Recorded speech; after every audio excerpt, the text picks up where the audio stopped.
கரங்கள் வைத்து கத்திர சூத்திரமானவும் கத்திர நல்லவர். ஹல்லேலூயா. அந்த வசனத்தை வாசிங்க. ஆண்டவர் கொடுத்த வார்த்தை 18ஆம் சங்கீதம் 33ஆம் வசனம். அவரின் கால்களை மான்களுடைய கால்களை போலாக்கி என்னுடைய உயர் ஸ்தலங்களில் என்னை நிறுத்துகிறார். கர்த்தர் நிறுத்துறார். எந்த ஸ்தலத்துல சொல்லுங்க வாய்த்திறந்த ஏற்கனவே சொன்னது சொல்ல மாட்டீங்களா? என்னுடைய உயர் சொல்லுங்க வாய்த்திறந்து என்னுடைய உயர் ஸ்தலம் அப்படின்னு அர்த்தம். நீங்க என்ன நினைக்கிறீங்க? எல்லாருக்கும் ஒரு எய்ம் இருக்கு, ஒரு கோல் இருக்கு. இந்த அளவுக்கு நான் உயரணும், இந்த அளவுக்கு நான் படிக்கணும், இந்த அளவுக்கு வேலையில உயரணும். புரியுதா? எவ்வளவு காரியம் ஆவிக்குரிய இதெல்லாம் ஒரு கோல் வச்சிங்க, இந்த அளவுக்கு வரணும். அப்போ நீங்க என்ன நினைக்கிறீங்க அந்த அளவுக்கு கர்த்தர் உயர்த்துவார். எபேசு 3:20 நாம் நினைப்பதற்கும் வேண்டிக் கொள்வதற்கும் மிக அதிகமா நமக்கு செய்ய வல்லவர். அதனால நீங்க நினைக்கிறதுக்கு மேல கர்த்தர் சொல்லுங்க உயர்தலங்களிலே நம்மளை கொண்டு போய் நிறுத்துவார். புரியுதா? அதை 18ஆம் சங்கீதம் நிறைய விஷயம் பார்த்தோம். கர்த்தர் நம்மை சத்துருக்களுக்கு மேலாக உயர்த்துகிறவர். பிரச்சனைக்கு மேல நம்ம இருப்போம், அதுல இருந்து கர்த்தர் உயர்வை தருவார், விடுதலையாக்குவார். நான் உண்டு பண்ணின சொல்றேங்க, எல்லா ஜாதிகளை பார்க்கும் சொல்றாரு, புகழ்ச்சியிலும் கீர்த்தியிலும் மகிமையிலும் நான் உன்னை சிறந்திருக்கும்படி செய்வேன். உலகத்து மக்கள் நம்ம பிள்ளைங்க நல்லா எவ்வளவு கஷ்டப்பட்டு படிக்க வைக்கிறோம். புரியுதா? நான் காலேஜ் படிக்கணும்னு ஆசைப்பட்டேன், முடியல, வசதி இல்லை. ஆனால் பிள்ளைங்களை நல்லா படிக்க வச்சு. அதை போல நீங்க உங்க படிப்பை விட, நான் சொல்ற கரெக்ட் தானே, உங்க படிப்பை விட உங்க பிள்ளைங்க படிப்பு அதிகமா இருக்கு. அப்ப நம்ம நினைக்கிறோம்ல, நான் போகாத எல்லைக்கு பிள்ளைங்க போனோம். அப்போ நீங்க உங்க பிள்ளைங்க உயர்ந்திருக்கணும்னு நினைக்கும் போது அவருடைய பிள்ளைகளாக நாம் எத்தனை பேர் புரியுது? எந்த அளவுக்கு உயர்த்தணும்னு கர்த்தர் சித்தமா இருக்கிறார், அது அவருடைய விருப்பம். அவருடைய விருப்பத்தின்படி சொல்லுங்க வாய் திறந்து உயர் ஸ்தலங்களிலே நம்மை கொண்டு போய் நிறுத்துவார். ரொம்ப சுருக்கமா ஒரு 5 காரியம் நம்ம உயர்த்தப்படுவதற்கு என்ன செய்யணும், எந்த லெவல் அப்படின்னு. முதல்ல வாசிங்க, எல்லாருக்கும் தெரிந்த வார்த்தை உபாகமம் 28:14. உபாகமம் 28:14 வாசிங்க.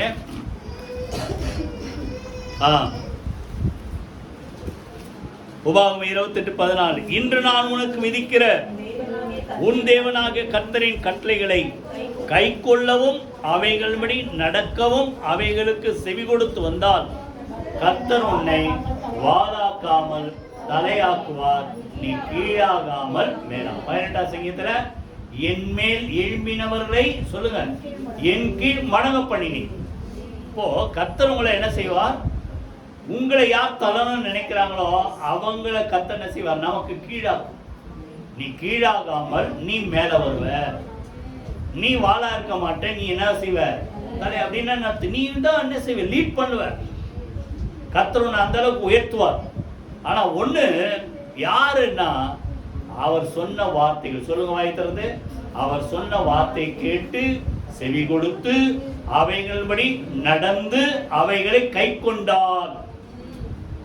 கேட்கறது பெருசு இல்ல, சொல்லுங்க கை கொள்ளும், நடக்கணும் அந்த வழியில.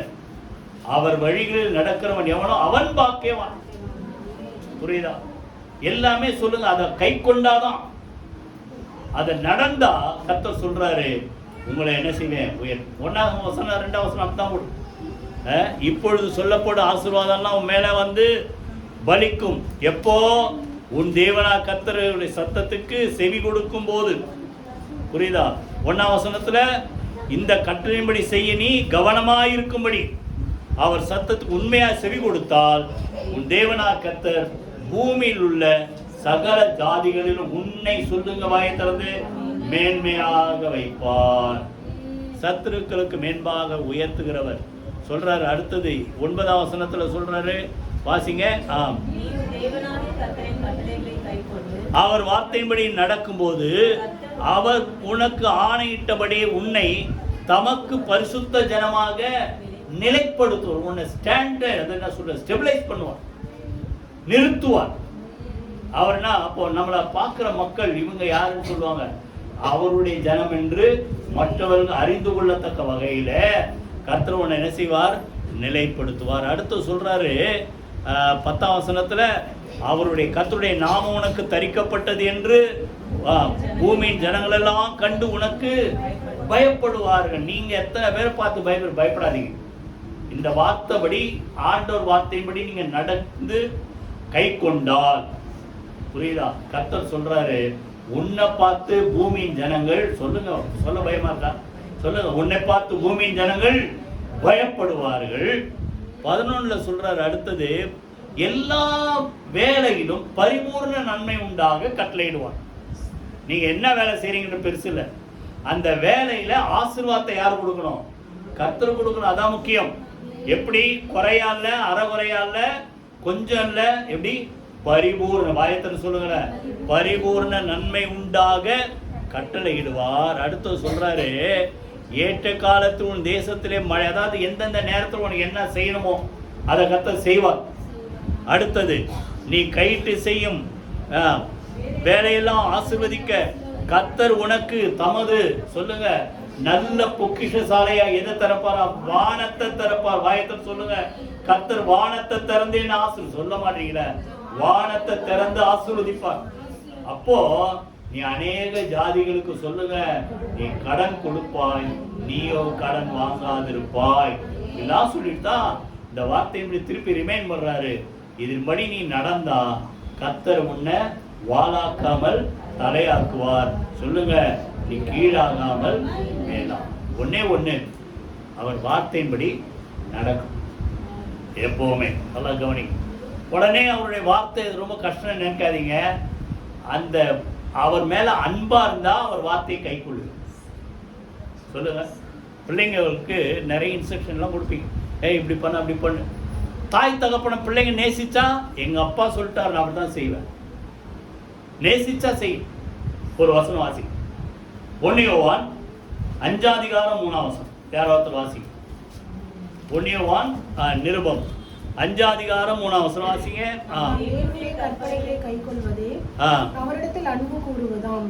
நம்முடைய தேவனுடைய கற்பனைகளை கை கொள்வதுதான் அவரிடத்தில் அன்பு கூறுவது. அடுத்தது, அவருடைய கற்பனைகள் சொல்லுங்க, அவருடைய கற்பனைகள் சொல்லுங்க. அவர் மேல அன்பா இருந்தா கற்பனை கை கொள்ளும். அவருடைய கற்பனை சொல்லுங்க, பாரமானது அல்ல எந்த வார்த்தையும். இதெல்லாம் அன்னைக்கு யோவான் 6 பார்த்தீங்கன்னா என்ன சொல்லிட்டாங்க? இது கடினமான உபதேசம். 60 வசனம் நினைக்கிறேன். யார் இதை ஃபாலோ பண்ண முடியும்? 66 அது முதல் அநேகர் அவரை விட்டு என்ன செய்தாங்களாம்? பின்வாங்கி போயிட்டான். ஏன்? அவங்களுக்கு ஆண்டவர் சொல்ற வார்த்தை கஷ்டமா தெரிஞ்சு. மறக்காத ஒரு வார்த்தை, யாக்கோபு எங்க போனாரு? மாமனார் வீட்டுக்கு, லாபான் வீட்டுக்கு போனார். புரியுதா? அங்க போய் யார் மேல ஆசைப்பட்டாரு? ராகேல் மேல ஆசைப்பட்டார். ஆனா அந்த லாபான் என்ன பண்ணிட்டான்? முதல்ல ஏமாத்திட்டான். திருப்பி இவளு கல்யாணம் பண்ணான்னு இன்னொரு 7 வருஷம் வேலை செய்யும். இப்போ மொத்தம் எத்தனை வருஷம்? முதல்ல ஒரு 7, ரெண்டாவது ஒரு 7, 14 வருஷம் ஒரு பொண்ணுக்கா வேலை செஞ்சான். அங்க ஒரு வார்த்தை போட்டிருக்கோம், ராகேல் மேல் வைத்த பிரியத்தினாலே அந்த 14 வருஷம் அவனுக்கு 14 வருஷமா தெரியலையா, கொஞ்ச நாளா தெரியுதான். அப்ப நல்லா கவனிங்க. நீங்க ஆண்டவரை நேசிச்சா அவர் சொல்ற எந்த கற்பனை, எந்த வார்த்தை, எந்த கட்டளையும் நமக்கு என்னவா தெரியாது? சொல்லுங்க, சொல்ல மாட்டீங்களா? சொல்லுங்க, கஷ்டமா தெரியும். ஆண்டவர் மேல அன்பு வச்சா போதும். எனக்காக ரத்தம் சிந்தி மீட்டெடுத்த தெய்வம், உயிரை கொடுத்த ஆண்டவர், அவருக்காக இதை கூட செய்யக்கூடாதா அப்படின்ட்டு ஒரு அன்பு இருந்தா அந்த அவர் சொல்ற வார்த்தைகள் நமக்கு என்னவா தெரியாது? சொல்லுங்க, வாய் திறந்து, பாரமா தெரியும். அவர் வார்த்தை நமக்குள்ள இருந்தா நீங்க சக்சஸா இருப்பீங்க. அதான சொல்றாரு யோவான் 15 நான் உங்களிலும் என் வார்த்தைகள் உங்களிலும் நிலைத்திருந்தால், நீங்கள் என்னிலும் என் வார்த்தைகள் உங்களிலும் நிலைத்திருந்தால், நீங்கள் கேட்டுக்கொள்வது எதுவோ அது உங்களுக்கு செய்யப்படும். கைகளை வேண்டி கத்தல சூத்திரம் பண்ணுவோமா? அப்போ ஆண்டவர் சொல்ற வார்த்தை நீங்க செஞ்சா, நீங்க என்ன கேட்கிறீங்களோ அதை செய்வார். பைபிள் படிக்கும் நிறைய விஷயம்லாம் இருக்குது. அங்க பாத்தீங்கன்னா யாத்திராமத்துல கர்த்தர் சொன்னபடி மோசே ஆரோனும் செய்தார்கள். அத போல அவங்க அப்படி செஞ்ச உடனே இவங்க கர்த்தரை நோக்கி கைகளை வைத்து கூப்பிடுறாங்க. என்னது தவளை நீங்களும் வண்டு நீங்களும் அது செய்யணும் இதை செய்யணும். அப்போ மோசேயின் சொற்படி கர்த்தர் செய்தெல்லாம் படிச்சு பாருங்க பைபிள்ல. அப்போ நீங்க கர்த்தருடைய வார்த்தைப்படி நீங்க செஞ்சா சொல்லுங்க, நீங்க சொல்றத கர்த்தர் செய்து முடிப்பார். கைகளை வீதி கர்த்தர் சூத்திரம் பண்ணுவோமா? அப்போ வாழ்க்கையில உயரணும்னா முதல்ல சொல்லுங்க, வாயை திறந்து, உன்னை வாளாக்காமல் தலையாக்குவார். எப்போ? நான் சொல்ற வார்த்தையெல்லாம் கேட்டு அதன்படி நடந்தார். ரெண்டாவது, எப்போ கர்த்தர் நம்மளை உயர்த்துவார்? ஏசாயா 58 வாசிங்க. ஏசாயா 58 அதிகாரம் 13-14 வாசிங்க. பரிசுத்த நாளாகிய ஓய்வு நாளிலே உனக்கு இஷ்டமானதை செய்யாதபடி. என்னடா இது ஓய்வு நாள்னோடனே நம்ம பழைய ஏற்பாடு போனா சனிக்கிழமைக்கு போயிடும். நமக்கு சனிக்கிழமை இல்லை ஓய்வு நாள். இது இப்போ நம்ம தேடி வருது என்ன சொல்லுங்க, கர்த்தருடைய நாள், இல்லைன்னா உயிர்த்தெழுந்த நாள். புதிய ஏற்பாடுல அதை தான் என்ன செய்தாங்க, சபை கூடி வந்தது. அப்போ அப்படி வச்சுங்க. இந்த கர்த்தருடைய நாள்ல ஓய்வு நாள் வச்சுக்காங்க. கர்த்தருடைய நாள்ல அது சபை கூடி வருகிற நாள்ல நீ என்ன செய்யாத, உனக்கு இஷ்டமானதை செய்யாதபடி கால விளக்கு. எத்தனை பேர் வாரம் முழுசம் நிறைய துணி சேர்ந்துச்சு, பக்கெட் ஃபுல்லா முக்கி வச்சிருக்கேன், சண்டே தான் என்ன செய்யணும்? போன வாரம் வராதவங்க அப்படிதான் வரல, இன்னைக்கு வந்திருக்கிறீங்க, பரவாயில்ல, கம்யூனின்றதால. அப்போ உங்களுக்கு எது பெருசா தெரியுது? உலகத்தின் வேலை பெருசா தெரியுது. அப்புறம் இன்னொன்னு, வேலைக்கு போனா ஒரு 1000 ரூபா வரும், பின்னால சொல்ற அதெல்லாம். வேலைக்கு போகலன்னா 1000 ரூபா லாஸ் இல்லைங்க. கர்த்தர் சொல்றாரு, நீ அவர் வார்த்தைப்படி நடந்தா அந்த லீவு நாள்ல வர வேண்டிய சம்பளத்தை அதுக்கு முன்னாடி சேர்த்து கொடுப்பார். நான் சொல்றது நம்புங்க. புரியுதா? எத்தனை பேர் புரியுது? அப்போ உன் இஷ்டப்படி நடக்காம சொல்றாரு, கர்த்தருடைய பரிசுத்த நாளை வாசிங்க. மகிமையுள்ள நாள், மனமகிழ்ச்சி நாள் என்று நீ சொல்லி அதை மகிமையா நினைச்சா, இந்த சண்டேவை நீங்க என்ன நினைக்கணும்? வாய் திறந்து சொல்லுங்க. மகிமையா நினைச்சா எங்க இருந்தாலும் வந்து இங்க நிப்பீங்களா? நிக்க மாட்டீங்க. எத்தனை பேர் போன வாரம் வரல, அது முந்தின வாரம் வரல, புண்ணியம் பண்ற மாதிரி இன்னைக்கு வந்தீங்க. வந்ததான் வந்தீங்க, சீக்கிரமா பாடுற நேரத்துக்காக வந்தீங்களா? பாட்டெல்லாம் முடிஞ்சவன வரீங்க. சொல்லுங்க, நீங்க ஆண்டவர் புண்ணியம் பண்றீங்களா இல்ல ஆண்டவர்கிட்ட புண்ணியத்தை தேடுறோமா? ரெண்டுத்துல ஏதாவது ஒண்ணு. நீங்க வரதால உங்களுக்கு புண்ணியமா அவருக்கு புண்ணியமா? சொல்லுங்களேன். உங்களுக்கு தானே புண்ணியம், உயிர் ஒத்துக்கிறீங்கல்ல. அப்போ அதை எப்படி நினைக்கணும்? மனமகிழ்ச்சியினாலா, மகிமையினாலா? இதெல்லாம் உங்க வழக்கத்துல தான் இருக்குதுங்க. நீங்க ஆசீர்வாதத்து உயர்த்தப்படுறது. ஏன் அநேக மக்கள் பார்த்தா அப்படியே இருக்கிறீங்க, மேல வர முடியல? என்னதான் தடுக்கி விழுந்தாலும் மேல வர முடியல. ஏன்? இதெல்லாம் இருக்குதா பாருங்க. மனமகிழ்ச்சி நாளா நினைக்கிறீங்களா? முக்கியமா நினைக்கிறீங்களா? அடுத்தது மகிமை நாளா நினைக்கிறீங்களா? இப்படிலாம் நீ நினைச்சா இப்பதான் சொல்றார் ஆண்டவர் உயர்த்துவேன். எப்போ? 14 வாசிங்க. அப்பொழுது எப்பொழுது? இந்த நாள் ஆண்டவருடைய நாள், இது மனமகிழ்ச்சி நாள், இது என் நாள் அல்ல, இது ஆண்டவருக்காக நான் கொடுக்க வேண்டிய டைம். இந்த டைம்ல இங்க நிக்க வேண்டிய நேரத்துல நான் எங்கேயும் நிக்க மாட்டேன். சொல்லுங்க. இப்போ இங்க நிக்கிறீங்க, மற்ற நேரத்துல நிற்கும் போது நினைக்கணும், ஐயோ நான் இந்த டைம் இப்ப அப்போ மணி 11 மணிக்கு நான் சர்ச்சில் நிக்க வேண்டிய ஆளாச்சே, நான் இங்க வந்து நிக்கிறேனே, இல்ல வீட்டுல நல்லா மூடிட்டு தூங்குறேனே. சொல்லுங்க. இப்படிதான் நினைச்சா கர்த்தர் சொல்றாரு, ஒரு சிலருக்கு ஒரு சில வேலைகள், ஏன்னா அந்த வேலையை விட முடியாது உங்களுக்கு, அதான் கஷ்டம்.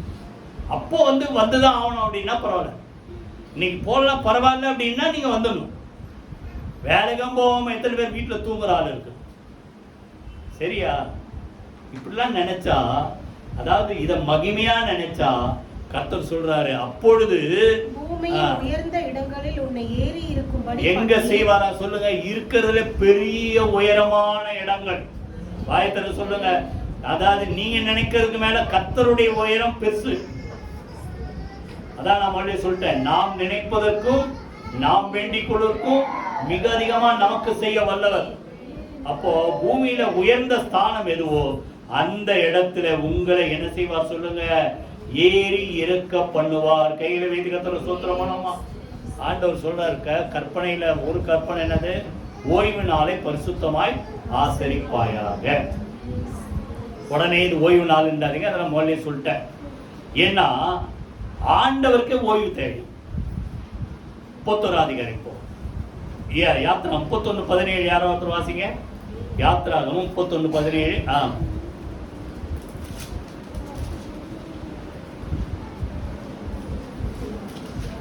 அது என்றைக்கும் எனக்கும் இஸ்ரவேல் புத்திரருக்கும் அடையாளமாய் இருக்கும்படிக்கும் 6 நாளைக்குள்ளே கர்த்தர் வானத்தையும் 6 நாள் எல்லாத்தையும் சிருஷ்டித்து 7ஆம் நாளிலே ஓய்ந்திருந்து 7ஆம் நாளிலே ஓய்ந்திருந்து பூரித்தார். அவரு 6 நாள் எல்லாத்தையும் முடிச்சுட்டு 7ஆம் நாள் ரெஸ்ட் எடுக்கிறார்.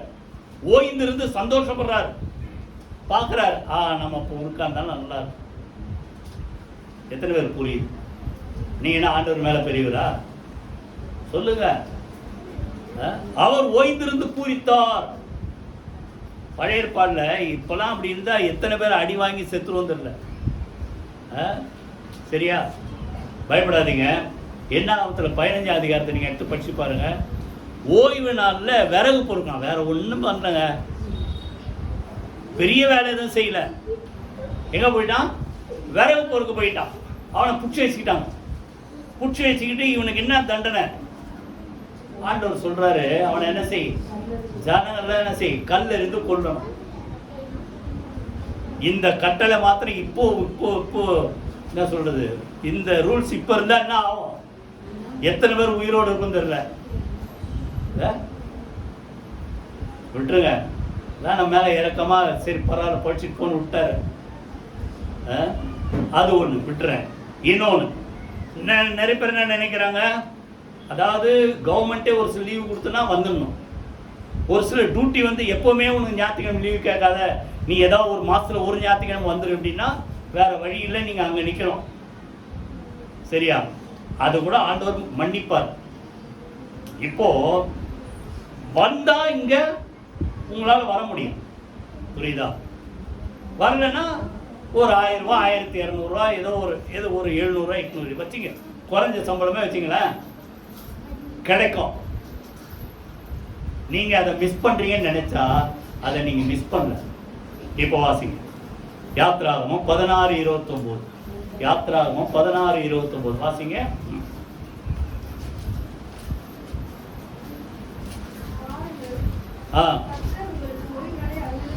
நல்ல கவனிக்க. ஓய்வு நாளை அருளினபடினால் 6ஆம் நாளில் 2 நாளுக்கு தேவையான சாப்பாடு கொடுக்குறாராம். நீங்க வந்து ஞாயிற்றுக்கிழமை நான் கண்டிப்பா சர்ச்சுக்கு தான் போவேன், 1000 ரூபாய் வருமானம் வந்தாலும் சரி 2000 ரூபாய் வருமானம் வந்தாலும் சரி போக மாட்டேன், நீங்க தீர்மானம் எடுத்தா எத்தனை நாள் வருமானத்தை கத்தர் கொடுப்பாரா? அங்க அது ஆகாரம். புரியுதா? அது மண்ணா வந்தது. என்ன சொல்றாரு? 2 நாளுக்கு தேவையானதை ஆண்டவர் அன்னைக்கு முந்தின நாளே தராரு. நீங்க இத மகிமையா நினைச்சு ஆண்டவரா தான் தேடுவேன், எவ்வளவு வந்தாலும் எனக்கு அது பெருசு இல்லை, ஆண்டவர் தான் முக்கியம் அப்படி தேடி வந்தா, புரியுதா, அன்னைக்கு வர வேண்டியதை உங்களுக்கு வார நாட்களை சேர்த்து கத்து கொடுப்பார். கையில வீட்டு கத்துற நீங்க மேல இருப்பீங்க. 7 நாளை நான் சம்பாதிச்சுதான் ஆவேன். என்னத்த மிச்சம் வச்சீங்க? என்ன கண்டீங்க? என்ன உயர்ந்தீங்க? இல்லையே.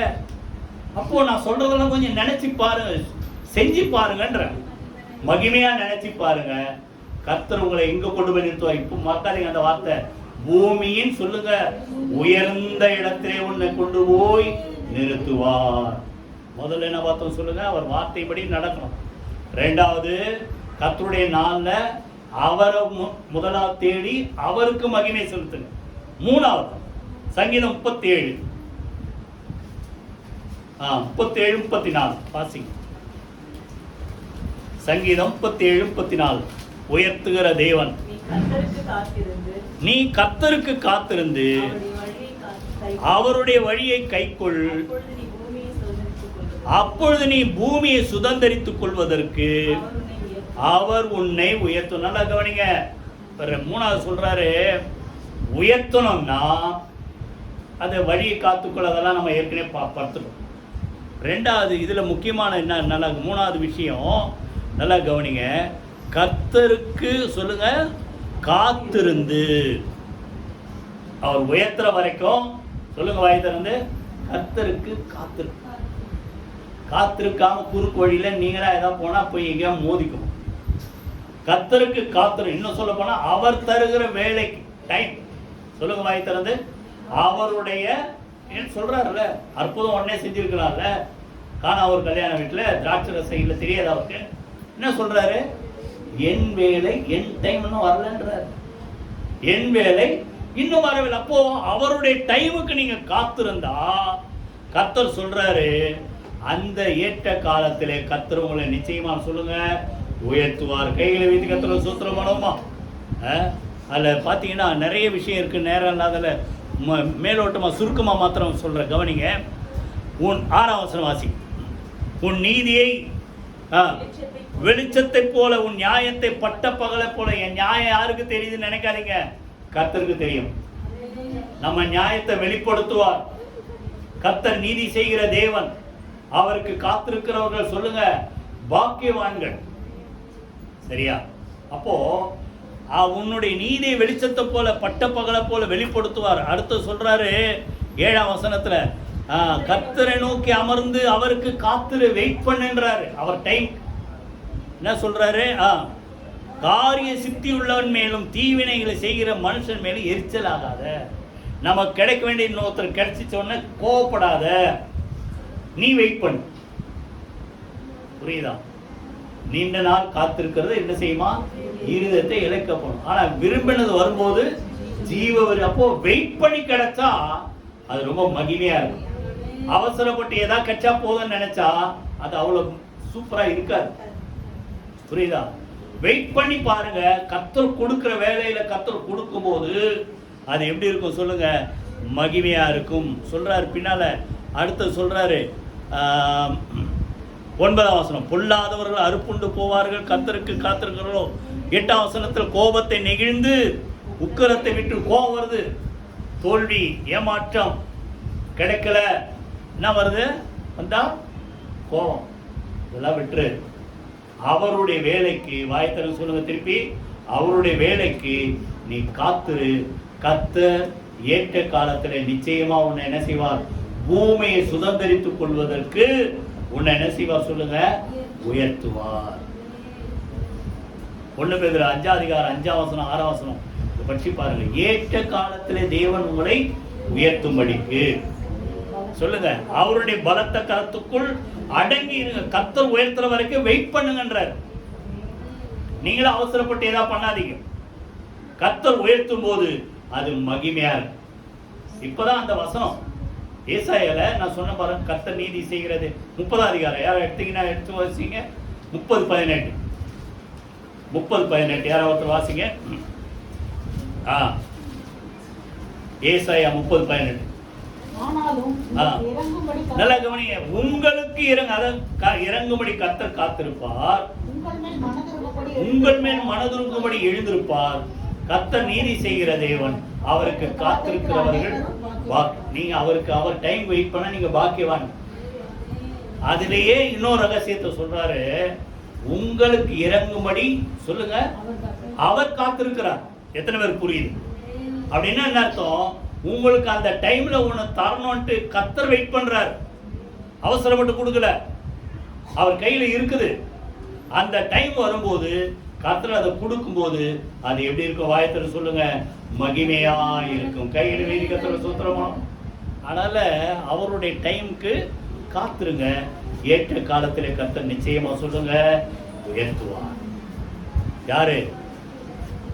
லாசரு, மரியாள், மார்த்தா, இவங்க மேல ரொம்ப அன்பா இருந்தாங்க. ஆனா வியாதியா இருக்கும்போது சொல்லி அனுப்புறாங்க. அவங்க என்ன கொடுக்குது, யோவான் 11ஆம் அதிகாரத்துல அவர் லாசரு வியாதியா இருக்கிறதை அறிந்த பிறகு 2 நாள் தாமதம் பண்ணார். சரி, எல்லாருக்கும் 2 நாள்ல இருக்கலாம், ஏதோ காரியம் உங்களுக்கு நடக்கணும், அது வியாதி விட்டுருங்க, ஏதோ ஒண்ணு நீங்க எதிர்பார்க்குறீங்க. 2 நாளோ 2 வாரமோ, புரியுதா? அப்போ நீங்க நினைச்சு உடனே நடக்கலன்னா கோவம் வருது. அவங்களுக்கும் அப்படிதான் கோவம் வந்தது. அதனால தான் அந்த அம்மா 2 பேருமே அப்படிதான் சொன்னாங்க, ஆண்டவரே நீங்க இருந்திருந்தா என்ன பண்ணி இருக்க மாட்டான், செத்துருக்க மாட்டான்ல. கோவத்தை சொல்லி காட்டான். சரி, அதெல்லாம் விட்டுறேன். சரியா? அப்போ நல்லா கவனிங்க, 2 நாள் என்ன செய்தார் சொல்லுங்க? தாமதித்தார். ஓ, வியாதி பட்டாரு, உடம்பு சரியில்லைன்னு கேட்ட உடனே வந்து ஜோமணிந்தா 1000 பேர், எத்தனையோ ஆயிரக்கணக்கான மக்கள் ஆண்டவர்கிட்ட சோகம் பெற்றாங்க. அதுல ஒன்னா போயிருக்கோம் லாசரு வேலை. அடுத்த அதிகாரம் 12ஆம் அதிகாரத்தில் பார்த்தா இயேசு பார்க்க வந்தாங்களாம். அடுத்தது யாரை பார்க்க வந்தாங்க படிச்சிருக்கீங்களா? அத அவர் உயிரோடு எழுப்பின லாசருவை பார்க்க ஊரெல்லாம் தேடி வருது. அப்போ உங்களை தேடி ஊர் ஜனங்கள்லாம் தேடி வரணும்னா நீங்க என்ன செய்யுங்க சொல்லுங்க, வாயை திறந்து வெயிட் பண்ணுங்க, கோவப்படாதீங்க. 2 நாள் தாமதித்து, அப்போ உடனே வந்திருந்தா ஏதோ வியாதி சரியாய் போச்சு. அடக்கம் பண்ணி 4 நாள் ஆச்சு. உலகத்துல எங்கேயுமே நடக்காத ஒரு சம்பவம். அடக்கம் பண்ணி 4 நாள் கழிச்சு நாத்து அடிக்க வேண்டிய சூழ்நிலையில, அழுகி போக வேண்டிய சூழ்நிலையில இப்போ சொல்றாரு, லாசருவே நீ எழுந்து வெளியே வா.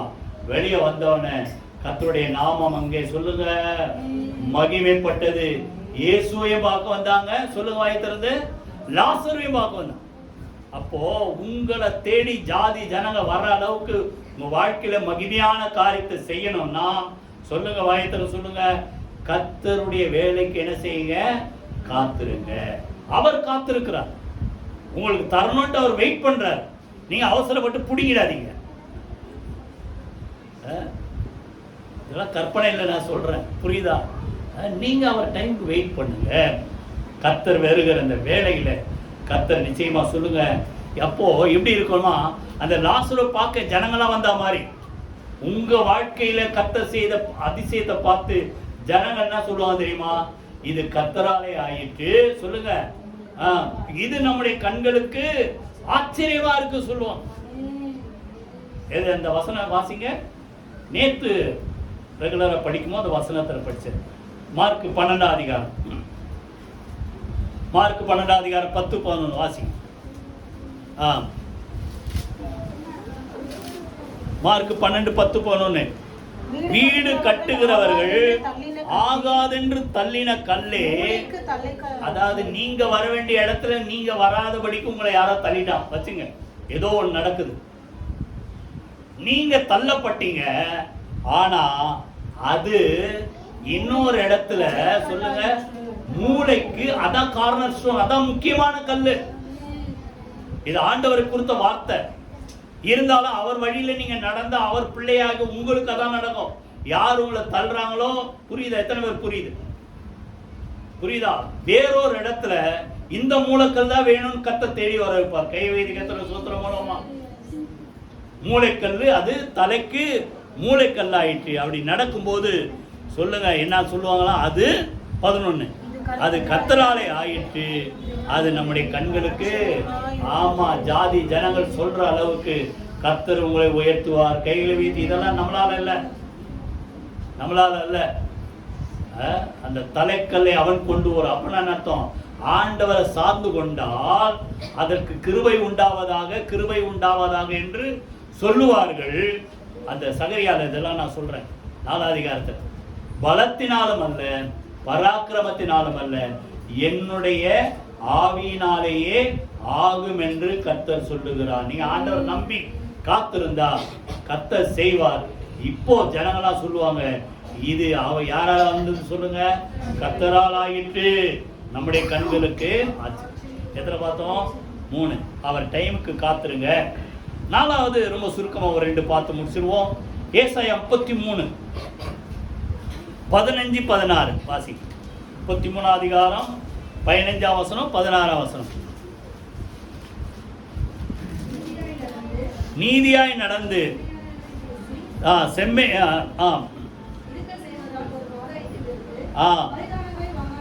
பரிதானங்களை வாங்காதபடி தன் கைகளை உதறி ரத்தம் சிந்துவதற்கு யோசனையை கேளாதபடி தன் செவியை அடைத்து பொல்லாப்பை காணாதபடி தன் கண்கள், அதாவது தவறான வழியில நடக்காதபடி நேர்மையா ஆண்டவர் சொன்ன வழியில நடந்தால், கர்த்தர் சொல்றார், அவன் 16ஆம் வசனம் சேர்ந்து வாசிங்க. அவன் உயர்ந்த இடங்களில் வாசம் பண்ண. அது பின்னாலே எல்லாம் ஆசீர்வாதம் வரும். எங்க வாசம் பண்ணுவோம் சொல்லுங்க? உயர்ந்த இடங்கள். அப்போ ஒண்ணு நம்ம எப்படி நடக்கணும் சொல்லுங்க? நேர்மை. வாயை திறக்க மாட்டீங்களா சொல்லுங்க? நேர்மையா, குறுக்கு வழி இல்லை சொல்லுங்க. நேர்மையா நடந்தா கர்த்தர் ஏற்ற காலத்தில் உயர்த்துவார். அவன் உயர்ந்த இடங்களில். நேர்மையா நடக்கிறதுனா என்ன சொல்லுங்க? ஒரு சில நேரத்துல நம்ம செய்யறத நம்மளே என்ன பண்ணுவோம்? யாரும் செய்யாதாங்க செஞ்சேன் என்ன பண்ணிக்கிறீங்க? நீங்களே ஒருத்தருக்கு ஒருத்தர் உங்களுக்குள்ளவே பேசி சமாதானம். அப்படி இல்லை. நேர்மையா நடக்கிற ஒரே ஒரு வார்த்தையில சொன்னா நம்முடைய இருதயம் நம்மளை என்ன செய்யக்கூடாது? குத்தக்கூடாது. இப்படி பண்ணிட்டிய குத்துதா ஒரு சில நேரத்தில் நம்ம பண்ண தப்புன்ட்டு. அப்போ உடனே என்ன செய்யணும்? மனஸ்தாப்பட்டு ஜெபம் பண்ணணும். ஆண்டவரே மன்னிச்சிருங்க. 1 யோவான் 3:20-21 நீங்க படிச்சு பாருங்க.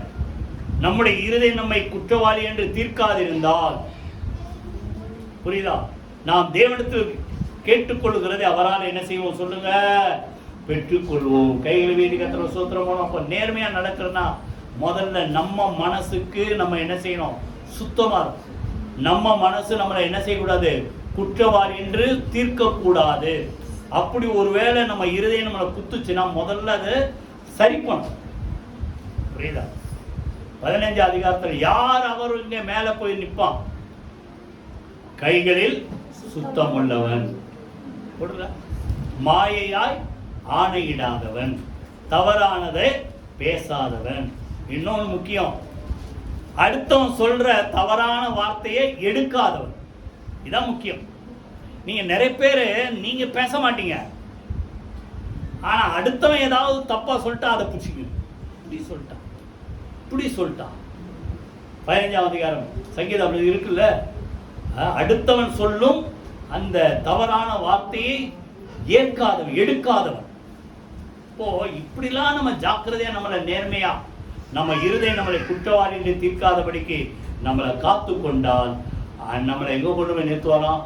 உயர்ந்த இடங்களிலே நம்மளை ஏறி வர பண்ணுவார். கையில் வீதி கத்திர சோத்திரமானமா.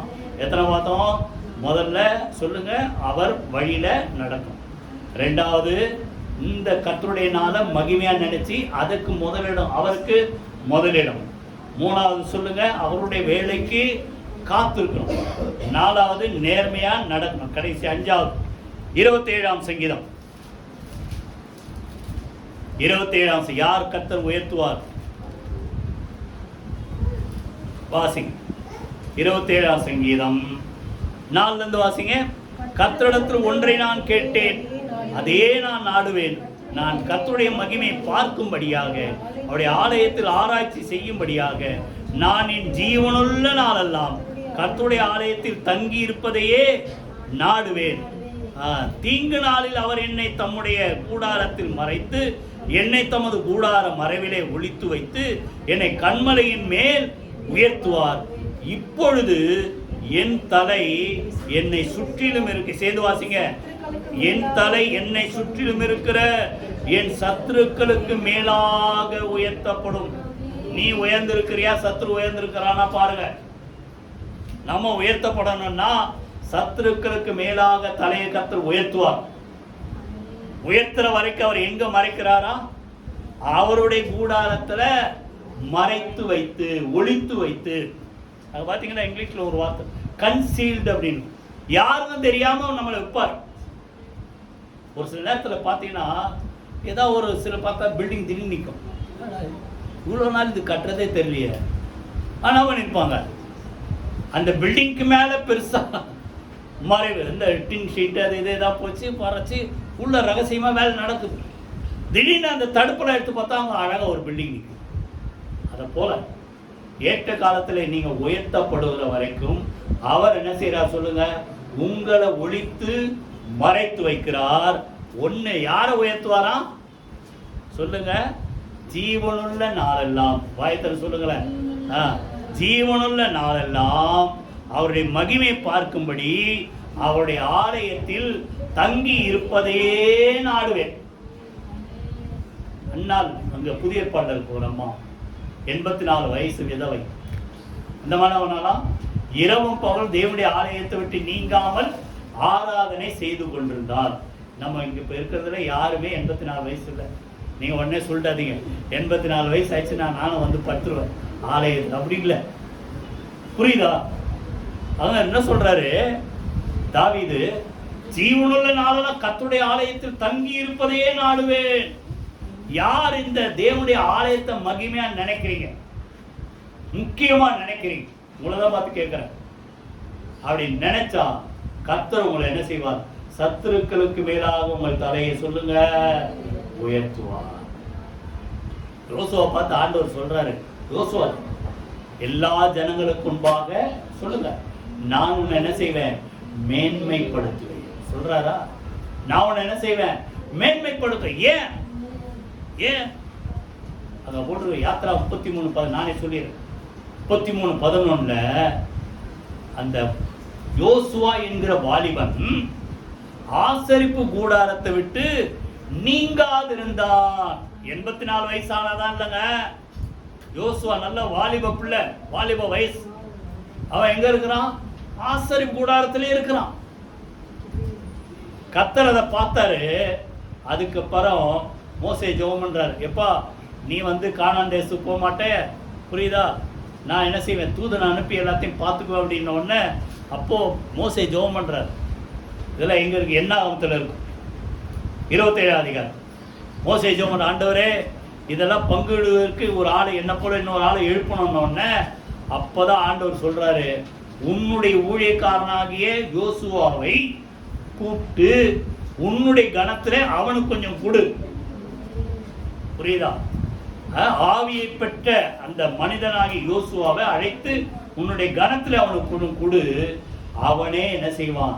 ஜனங்களுக்கு எல்லாவற்றையும் என்ன செய்வான்? தேசத்தை பங்கிடுவான். அப்ப நல்லா கவனிங்க, மோசேக்கு அப்புறம் யார் வர்றது? லீடர் யோசுவா. எதை பார்க்கிறாரு? இவன் ஆண்டவர் சமூகத்திலேயே காத்திருக்கிற ஒரு மனுஷன். கையில வைத்து கத்துற சூத்திரம். அப்ப நல்லா கவனிங்க, நீங்க எவ்வளவு நேரம் ஆண்டவருக்கு டைம் கொடுக்குறீங்க? இங்க வர்றது மாத்திரம் இல்ல, எவ்வளவு நேரம் பைபிள் படிக்கிறீங்க, எவ்வளவு நேரம் ஜெபம் பண்றீங்க, எவ்வளவு நேரம் துதிக்கிறீங்க, உங்களுக்கும் ஆண்டவருக்கு இருக்கிற உறவு, அந்த ரிலேஷன்ஷிப் எவ்வளவு நேரம் இருக்குதுன்றத வச்சுதான் நம்ம உயர்வு இருக்கும். நான் சொல்ல ஒத்துக்கிறீங்களா இல்லையா? புரியுதா?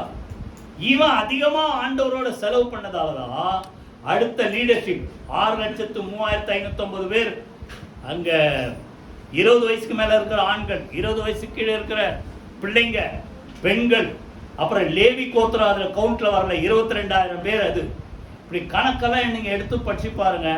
இவ்வளோ லட்சக்கணக்கான மக்களுக்கு ஒரு தலைவன் தேவை. ஒரு தலைவன் யாரை உயர்த்துறாரு? தேவனை அதிகமா தேடி அவர் சமூகத்தை நாடின யோசுவாவை கர்த்தர் உயர்த்தினதை தான் சொல்றாரு.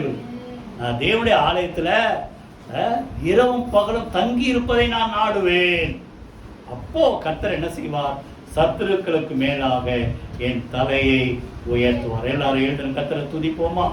என்னுடைய உயர் ஸ்தலங்களிலே என்னை நிறுத்துகிறார். மறக்காதீங்க, யார கர்த்தர் உயர்த்துவார்? கையில வைத்து கர்த்தரை சூத்திரம் பண்ணுமா? நீங்க கீழாகாமல் மேலாவீங்க, வாளாக்காமல் தலையாக்குவார். யாரு? தேவனுடைய வார்த்தையின்படி நடக்கிறவர்கள்.